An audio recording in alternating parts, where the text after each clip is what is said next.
gak sih kamu ngerasa udah kerja keras, tapi gajinya ya gitu-gitu aja.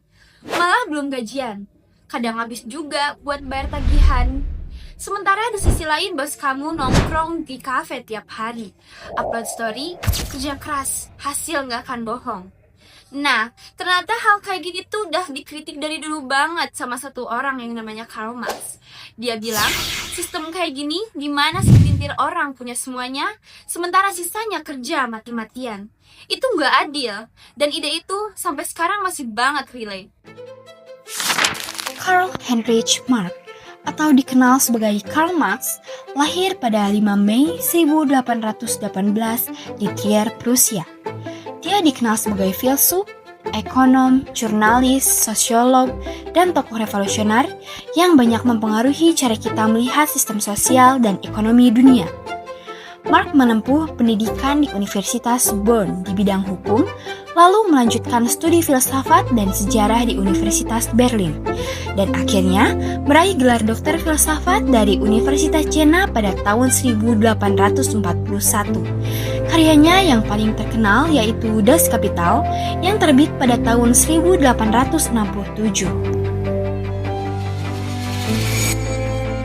Menurut Marx, di dalam masyarakat kapitalis itu ada dua kelas utama. Yang pertama ada kaum borjuis, yaitu orang-orang yang punya alat produksi kayak pabrik, lahan, dan mesin. Yang kedua ada kaum proletar, yaitu para buruh yang gak punya alat produksi dan harus menjual tenaganya untuk bertahan hidup. Nah, disinilah muncul pertentangan kelas. Kaum borjuis pengen untung sebesar-besarnya, jadi mereka berusaha menekan biaya produksi termasuk upah buruh. Sementara kaum proletar cuma pengen upah yang layak sesuai kerja mereka. Pertentangan kepentingan inilah kata Marx yang jadi sumber ketimpangan sosial di sistem kapitalisme. Marx juga ngenalin konsep yang penting banget, yaitu nilai lebih atau surplus value. Menurut dia, nilai suatu barang itu datang dari tenaga kerja manusia yang bikin barang tersebut. Tapi masalahnya, hasil kerja buruh nilainya sering jauh lebih besar dari upah yang mereka terima. Selisihnya itulah yang disebut nilai lebih, dan disitulah pemilik modal dapat keuntungan. Nah, semakin murah upah buruh, semakin besar nilai lebih yang masuk ke kantong pemilik modal. Artinya, semakin besar juga tingkat eksploitasi terhadap buruh. Apalagi di masa itu jam kerja buruh bisa nggak masuk akal. Makanya Marx bilang sistem kapitalisme ini secara alami bikin jurang antara pekerja dan pemilik modal makin lebar. Kalau kamu perhatiin gambar ini, kamu bakal lihat gimana sistem kapitalisme digambarkan kayak piramida.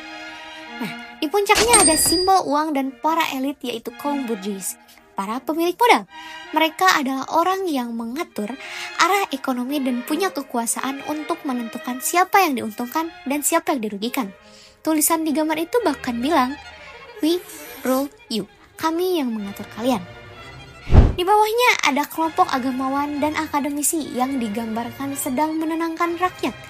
Tulisan di situ bilang, "We fool you." Kami yang menipu kalian. Ini menggambarkan bagaimana ideologi, pendidikan, atau bahkan agama bisa dipakai untuk mempertahankan sistem yang udah ada, supaya masyarakat tetap nurut. Lapisan berikutnya adalah militer. Mereka yang menjaga ketertiban, tapi juga siap menembak siapapun yang berani melawan sistem. Di bawahnya lagi ada para pengusaha dan kaum elit sosial yang hidup mewah, makan dan berpesta di atas kerja keras orang lain. Dan yang paling bawah ada rakyat pekerja, buruh, petani, pelayan, dan seluruh kelas pekerja yang menopang semuanya. Tanpa mereka, seluruh sistem di atas gak akan bisa berdiri. Tapi ironisnya, merekalah yang paling sering ditindas dan paling sedikit menikmati hasil kerjanya. Marx melihat hierarki kayak gini sebagai bukti nyata ketimpangan dalam kapitalisme. Sistem ini berjalan karena segelintir orang di atas bisa terus hidup dari tenaga kerja mayoritas di bawah. Dan selama piramida ini berdiri, mungkin keadilan akan tetap berulang. Dari sinilah muncul ide Marx tentang komunisme. Kalau kapitalisme menekankan kepemilikan pribadi, komunisme justru kebalikannya. Ia menekankan kepemilikan bersama. Artinya, alat-alat produksi seperti pabrik, lahan, dan tambang gak boleh dimiliki individu, tapi harus dimiliki dan dikelola bersama-sama demi kepentingan semua orang. Pemikiran ini berakar dari pandangan sosialisme yang intinya pengen alat produksi dikuasai bareng dan hasilnya dibagi rata untuk semua. Menurut Marx, sebelum orang bisa mikirin hal lain kayak politik, budaya, atau seni, mereka itu harus memenuhi kebutuhan dasarnya dulu, makan, tempat tinggal, dan lain-lain. Tapi karena teknologi makin maju, alat produksi makin kompleks dan mahal, akhirnya nggak semua orang bisa punya sendiri dan terpaksa kerja ke orang yang punya. Makanya Marx berpendapat alat produksi seharusnya nggak dimiliki pribadi karena nilai sebenarnya datang dari kerja manusia, bukan dari alatnya. Soalnya kamu punya mesin secanggih apapun, kalau nggak ada buruh yang kerja, ya nggak bakal ada hasilnya. Yang ngasih nilai ke produk itu adalah tenaga kerja manusia.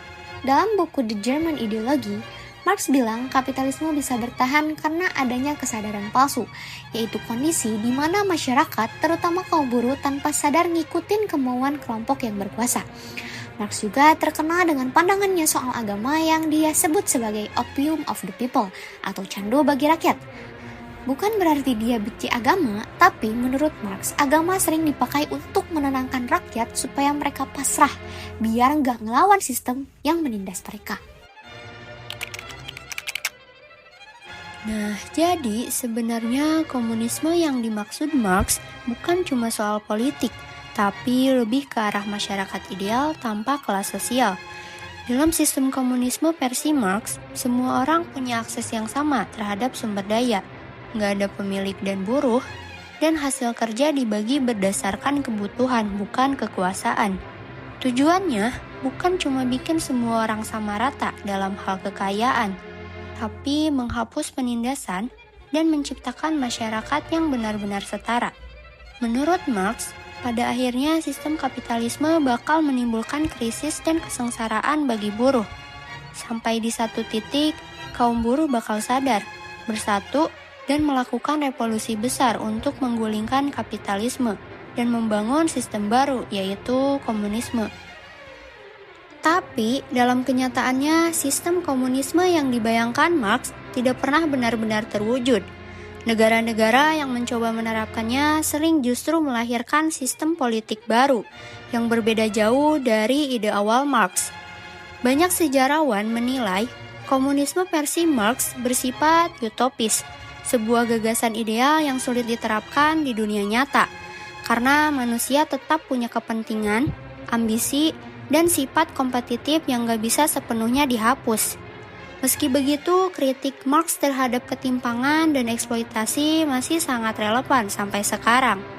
Ide-idenya tetap jadi bahan refleksi tentang gimana seharusnya sistem ekonomi bisa adil, manusiawi, dan berpihak pada pekerja.